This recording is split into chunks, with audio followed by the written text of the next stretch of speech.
अंकुश भी हमारे साथ जुड़ गए हैं। अंकुश, देखिए, ये अब आखिरी कुछ मिनट बचे हुए हैं, किस तरह की तस्वीर रायपुर से देखने को मिल रही है फिलहाल केंद्रों से?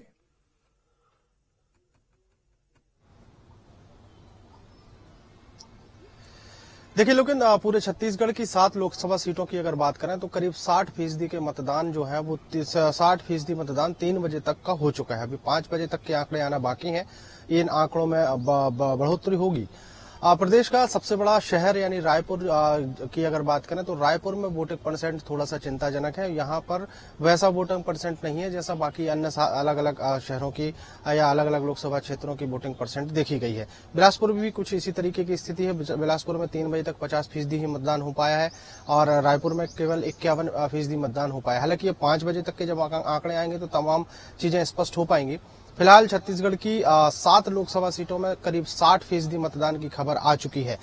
ज्यादातर मतदान सुबह 12 बजे के पहले जो है वो प्रदेश के सभी सीटों पर हुआ है। उसके बाद धूप के बाद जब धूप चढ़ी, जब सर पर सूरज आया तो थोड़ा सा मतदाताओं की जो संख्या है वो कम होती हुई दिखाई दी। अब शाम के 5 बजने के बाद स्थिति है कि इक्का दुक्का मतदाता ही जो है वो मतदान केंद्रों में पहुंच रहे हैं। मैं तस्वीरें दिखाने की कोशिश करूंगा कि एक ये बीटीआई ग्राउंड का ये सरकारी स्कूल है। सरकारी स्कूल में 5 से 6 बूथ यहाँ पर बनाए गए हैं और यहाँ पर जो सुरक्षाकर्मी है वो बैठे हुए हैं सुरक्षा के लिहाज से। लेकिन अब बहुत ज्यादा भीड़ भाड़ भरी जैसी तस्वीरें, भीड़ भाड़ भरी जैसी स्थिति जो है वो देखने को नहीं मिल रही है। बाकी अगर देखें तो अब कुछ एक एक दो मतदाता जो है वो यहाँ पर प्रवेश करते हुए नजर आ रहे हैं और उन मतदाताओं को अब जब जाएंगे यहाँ से मतदान करेंगे और उसके बाद जब 6 बजे ओवरऑल आंकड़े सब निकलकर सामने आएंगे तो तमाम चीजें स्पष्ट होंगी।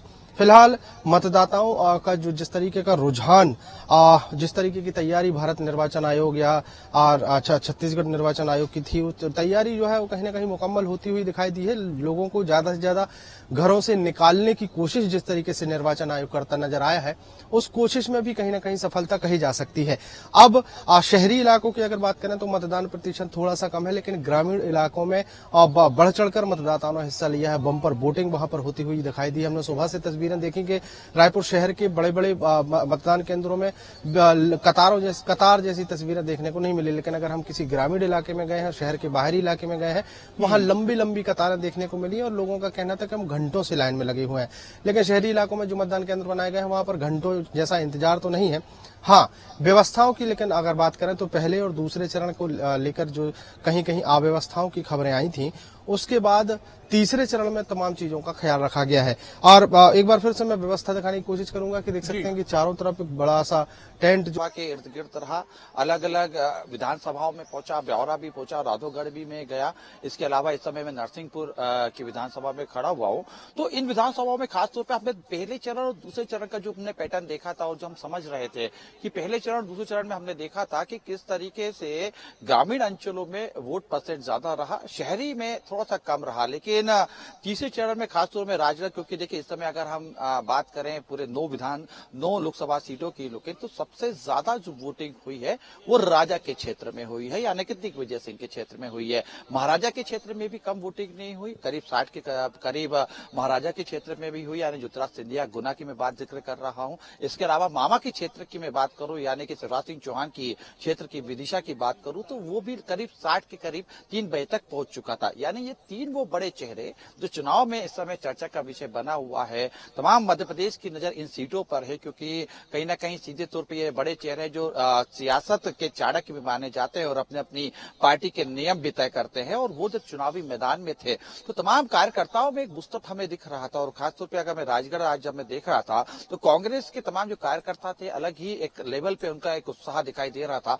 सुबह से ही वोटिंग करने के लिए घर घर पहुंच रहे थे।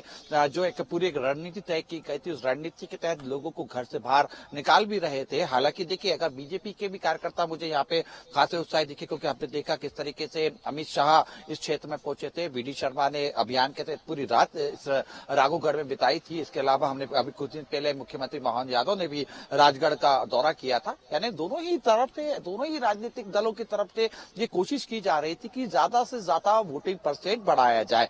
हालांकि इस बार एक राहत की बात जरूर है अभी तक की स्थिति में, क्योंकि अंतिम जो प्रतिशत है वो 6 बजे के बाद सामने निकल के आएंगे कि आखिर कितना मतदान इस पूरे 9 सीटों के ऊपर हुआ।